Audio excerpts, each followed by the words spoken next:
Here we go with another episode of Nurse on the Go. So, karon nuroy mi diri na pod sa J-Mall SM, and we visited Marugami Udon. So, as you can see, nindot ni sila og setup. It's always the Japanese setup that you can see sa ilahang sa gawas. It's a see-through na glass. And then they're cooking the noodles on spot, and then these are the choices diri sa ilahang kanang restaurant. So once you go in, pwede ra ka makapili ana og asa imong ganahan na food. Na sila yung mga rice meals, and they also have their noodles. Ang ilang specialty diri sa kanilahang noodle kasi it's really made from scratch. Dili na siya typical na mapalit lang ninyong pansit canton or kanang inyong mga bami ka mga lomi na mga noodles. Nope, they're the ones who created it from scratch. Makita gyud na ninyo, makita gyud na ninyo sa ilahang window sa ilahang kitchen. So na may kaisa nga nakakita gyud mi ani nila nga nag-slice gid sila sa noodles from scratch. And nag-need sa ilang noodles, and then here you go. Besides the one nga inyong nakita sa menu, naasa din sila yung mga fried food nga pwede po ninyo siya ma-select. So, makita naman sa nanimo, inigagi nimo din sa ilahang kanang padong sa ilahang cashier.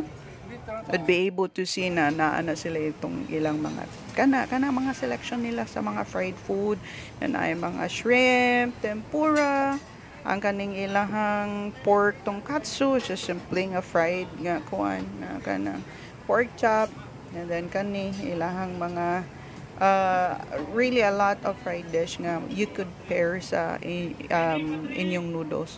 Actually, their ramen here is really good when it comes sa ilahang broth. Lami gid ilahang broth. And then mo ni ilahang mga selection, so you could just together sa ilahang selection nasa na certain nga mga prices, no? And then this is also what I like about their kanang their preparation, kay you could really see it directly from their kitchen. It's really see-through. Makita gyud nimo nga limpyo gid sila tanan. So wala gyud na siya from scratch asa nila unsaon nila pag-prepare imong food. Wa gyud na sila gitago. So this is really what I like about this restaurant. And then kani tanawa ilahang gyudon nga selection. This is how they prepare it. Ang kato ni mga nag-order before na mo. Okay. While you're lining up or queuing up, going to the cashier, makita man na nimo tanan ang process nila within sa ilahang kanang kusina. And then kani po siya tanawa nasa sila ilahang kanang disinfectant silang chopsticks where you can get it. And then ang kanang sa tempura nga mga breadcrumbs, libre na siya. And then also try their sauces. Pwede rin jud ka makamix-mix na ilahang sauce, and then na sila may instruction diri para sa ilahang mga udon. Sa una nimo siya amo dito basta diretso lang kaon, okay na na siya. So pero at least kung naman sila yung mga condiments diri ilang i-teach nimo ug unsay mga sakto nga i-pairing nimo. So if you're not really familiar with their condiments, kato siya mo siya cheat sheets ninyo. Then mo niya nga mo ang gipang order ta. See? Ipanggutom gyud mi atong mga panahon na si dagko kay na ilahang noodles, promise. Dili na siya typical nga noodles nga para gidako nimo sa lomi. No, it's actually much bigger. So ang lami sa danin nila dira ang ilag yung broth. It's really something that they're really proud of.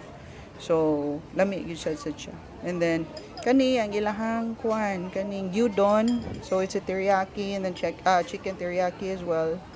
And then mura niya mong buhat ka ng share me ni mother, share me sa akong partner. So, water siya guys. Bye!